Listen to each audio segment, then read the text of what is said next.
In just 2 days, political rookie Anthony Sabal will go up against veteran politician and former UDP mayor Frank Papa Mena.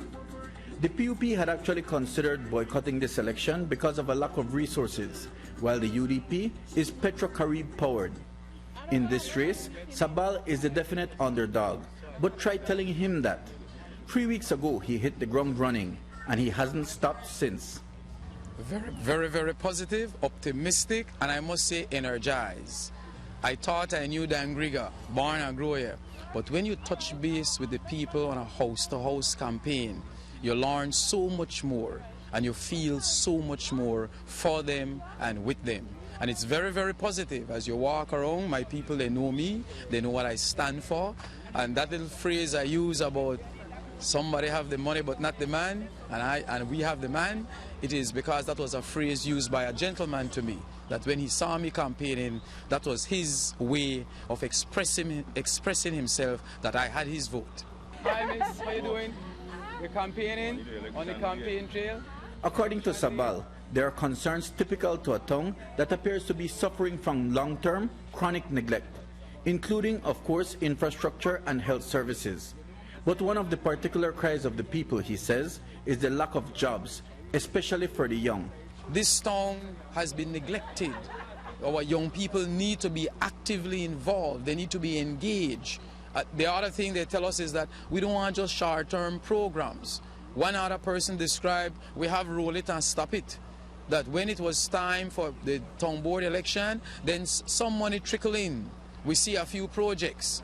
And it seemed as though more work was done before the town board election than after the town board election. Now a by-election is coming up, and we are seeing the same thing. And my people are saying we are not fooled. This is the roll it and stop it. We want something more long-term.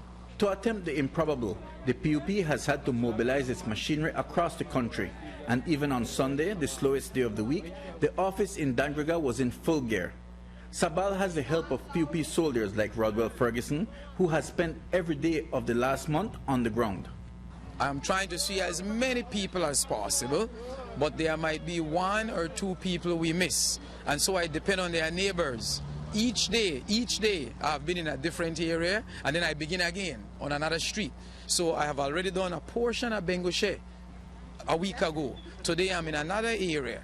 Tomorrow I'll be hitting it again. So every minute of the day I'm in a different area, and I usually ask the person I see, could you please tell your neighbor who is not at home that I was in the area?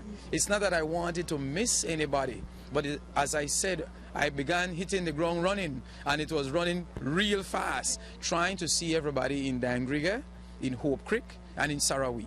I must also say, it's like a family.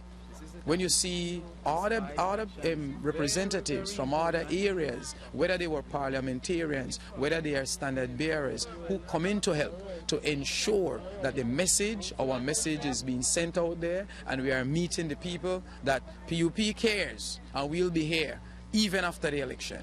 There are reports that the UDP generals have also been on the ground in Dangriga for the past month, though they weren't this Sunday, at least not that we could see. Still, Sabal says that petrodollars have been paying for a non-stop liquor fest since the by-election was called. There are those who are trying to fool our people. There are those who are trying to fool our young people.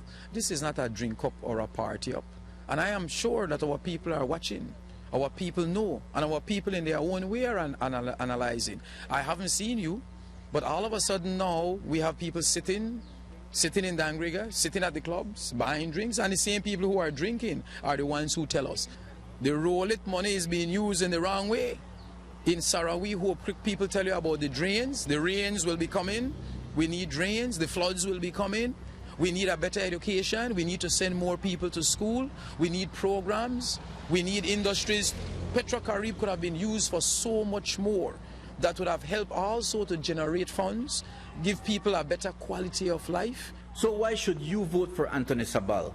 Even if against all odds he is victorious, he will be a voice crying out in the wilderness.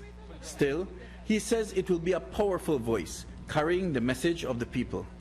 UDP win, they will say, Dangriga love me. Are we satisfied with what is happening in Dangriga, Sarawi, and Hope Creek?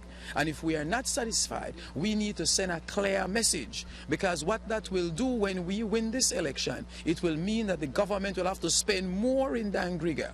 Yes, the government has the power right now. Yes, PUP will be the next government. But in the meantime, winning this election will mean that the government of the United Democratic Party will have to spend more in this area. More than the measly 0.9 million that was allocated. More than what was on the tape.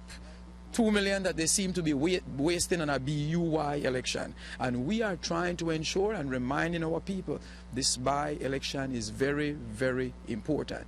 We need to send a clear message.